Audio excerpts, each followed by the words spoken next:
मतलब आज हम क्या पढ़ेंगे, कंडीशनल्स क्या होता है। Let's understand them with the help of examples. तो इफ इट रेन मतलब कंडीशन आ रही है कुछ, मतलब इफ अगर ऐसा होता है तो मतलब क्या आ रहा है, कंडीशन आ रहा है। तो if it rains in the afternoon, अगर आफ्टरनून में बारिश होती है तो we will not play cricket. The above sentence consist of two clauses. कौन कौन सा, एक तो if it rains in the afternoon and second we will not play cricket. तो we will not play cricket क्या हुआ, मेन क्लॉज, और ये वाला क्लॉज किस पे डिपेंडेंट है, इसमें, इसलिए क्या हुआ, ये हुआ हमारा डिपेंडेंट क्लॉज। तो definition, when one clause of a sentence lays down the condition for the action expressed in the second clause, it is called conditional sentence or simply conditional। मतलब कि ये वाला जो सेंटेंस है इसमें होने, इस ये वाला जो क्लॉज है इसमें होने वाली जो एक्टिविटी है वो किस पे डिपेंड कर रही है, वो रेन पे डिपेंड कर रही है। तो इसलिए क्या हुआ, अगर ये ले डाउन द कंडीशन, अगर हमने इफ कंडीशन लगा दी तो ये क्या बन गए हमारे conditionals. Now note, a conditional sentence consists of two clauses. First is if clause, मतलब जिसमें if आ रहा है, and second is the main clause. There are 5 type of conditionals. 5 types होते हैं। तो first is example, if it rains we use an umbrella or raincoat. तो condition with habitual state and actions की मतलब अगर बारिश होती है तो हम क्या यूज करते हैं, रेनकोट या फिर umbrella. If you feel comfortable, take rest. ठीक है, कंडीशन विद एन इंपेरेटिव, मतलब हम कंडीशन भी दे रहे हैं कि अगर तुम अनकंफर्टेबल हो तो रेस्ट लो। रेस्ट लो मतलब कमांड, ऑर्डर दे रहे हैं हम। Then if you start early you will get the train. तो कंडीशन क्या है, with an action that may happen, कि कुछ हो सकता है कि अगर तुमने जल्दी स्टार्ट करा तो तुम्हें ट्रेन मिल जाएगी।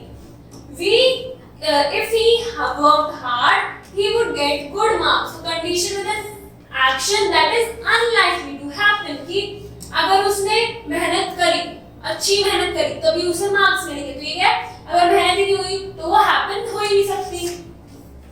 If you had requested me I would have accompanied you to the party। अब क्या है, condition with an action that you didn't do, मतलब कि जो हो चुका है कि अगर तुम मुझे रिक्वेस्ट करते तो मैं तुम्हें पार्टी में अकम्पनी करता।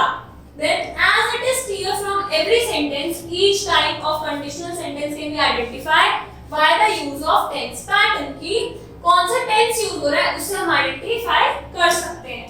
तो ए सेंटेंस जो था, sentences expressing general truth या जनरल हैबिट या साइंटिफिक फैक्ट जो कि हैबिचुअल चीजें हैं उनको शो कर रहा है। तो this type of conditional is used for states and action that can happen quite often, मतलब जो होती रहती है।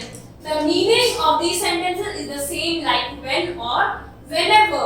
The verb pattern follows in this of condition is, मतलब अगर इसमें verb क्या follow होता है, if आता है, फिर सिंपल प्रेजेंट टेंस यूज होता है, फिर जो दूसरा सेंटेंस होता है उसमें भी क्या होता है, simple present tense. For example if it rains hard, तो इफ लग गया, रेन्स मतलब simple present tense, we use raincoat. तो ये क्या हो गया हमारा जनरल ट्रूथ हुआ, और ये हमारा सेंटेंस में किसमें हुआ, सिंपल प्रेजेंट टेंस में। Then B is this type of conditional is used to refer to action like commands, मतलब imperative sentences जो होते हैं। In these type of conditions, the conditional clause, if clause, is in the present tense and the main clause, while the main clause take the imperative form। मतलब इसमें जो if clause होगा वो होगा present tense में, और जो main clause होगा वो होगा imperative, मतलब वो एक order या command की तरह होगा। If he is in hurry, if is आ गया मतलब present tense, if he is in hurry, ask him to go। ये क्या हो गया, imperative, मतलब order कर रहे हैं। Then C is this type of conditional is used to refer to actions that are probable by or likely to happen, मतलब ऐसे एक्शन जो हो सकते हैं। In these type of condition, the condition clause if clause होता है वो present tense में होता है, और जो main clause वो किसमें होता है, future, क्योंकि वो चीज होने वाली है। तो कैसे होता है ये, if प्लस जो हमारा if वाला जो क्लॉज होगा वो सिंपल प्रेजेंट टेंस में होगा, और जो हमारा कौन सा क्लॉज होगा, मेन, वो होगा सिंपल फ्यूचर टेंस में। तो if you start early, start मतलब simple tense, simple present tense, you will लगा दिया, और get मतलब कि simple future tense. If you ask him, he might help you. For D is this type of conditions is used to refer to actions that are improbable या फिर जो हो ही नहीं सकते. In these sentence type of conditionals, the conditional clause, if clause होगा वो simple past tense में होगा और जो main clause होगा वो very infinite. मतलब if I were you, अगर मैं तुम होती, मतलब हो नहीं सकते बट अगर मैं होती तो यहाँ वर्ब लग गया मतलब कि past tense. I would teach him a lesson. If you helped me, कि past tense है मतलब अगर तुमने मुझे help करी होती, he would pass the examination. Then last is this type of condition is used to refer to past action, मतलब जो action हो चुके हैं that are impossible to reoccur and the condition cannot be fulfilled. मतलब ऐसे action जो past में हो चुके हैं और जो फिर से रीअकर नहीं होंगे. In these type of conditionals, the conditional clause, if clause होगा वो past perfect tense में होगा या फिर past perfect continuous में होगा और जो main clause होगा वो either उसके साथ क्या आएगा would have आएगा या फिर past participle form मतलब third form आएगी past की और would have been verb plus ing. मतलब इसे कैसे लिखेंगे आप? If plus जो हमारा main clause होगा वो किसमें होगा?